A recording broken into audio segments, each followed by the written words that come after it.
आज भारत वर्षाकरता आणि 140 कोटी भारतीयाकरता अत्यंत आनंदाचा दिवस आहे की आज माननीय पंतप्रधान नरेंद्र मोदीजींनी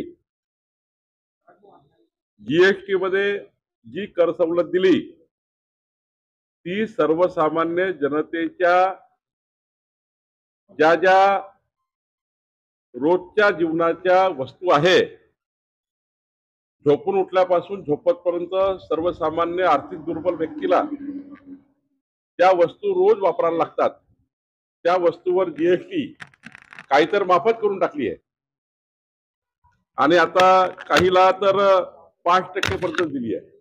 त्यामुळं सर्वसाधारण व्यक्तीला ट्रॅक्टर आता बघितलं तर 70,000 रुपये कमी झालं.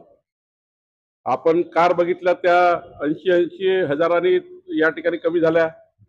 म्हणजे एक मोठा रिलीफ जे माननीय प्रधानमंत्री मोदीजींनी निवडणुकीमध्ये जो संकल्पनामा दिला होता, आमचं सरकार हे गरीब कल्याणाकरता आहे, आमचं सरकार हे मध्यमवर्गीयाच्या कल्याणाकरता आहे. आजच्या या जीएसटीच्या नवीन रिफॉर्म्समुळे संपूर्ण देशामध्ये नवपरिवर्तनाची एक लाट आली आहे.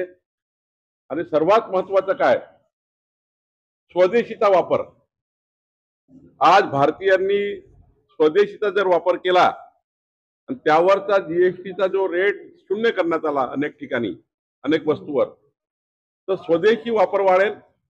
भारतीय बनावटीच्या कंपनी जे उत्पादन तयार करतात त्यांना मोठी मदत मिळेल आणि आपल्या भारतातला पैसा भारतामध्ये राहील.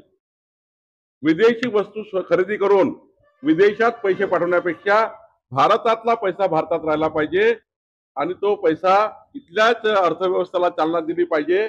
म्हणून या ठिकाणी स्वदेशीचा वापर हा अत्यंत महत्वाचा मूलमंत्र माननीय पंतप्रधान मोदीजींनी दिला आहे. त्यामुळं मला असं वाटतं या भारत वर्षामध्ये विकसित भारताचा 2047चा जो संकल्प मोदीजींनी केला त्या संकल्पाला जोडून कालचा जीएसटीचा निर्णय झालाय.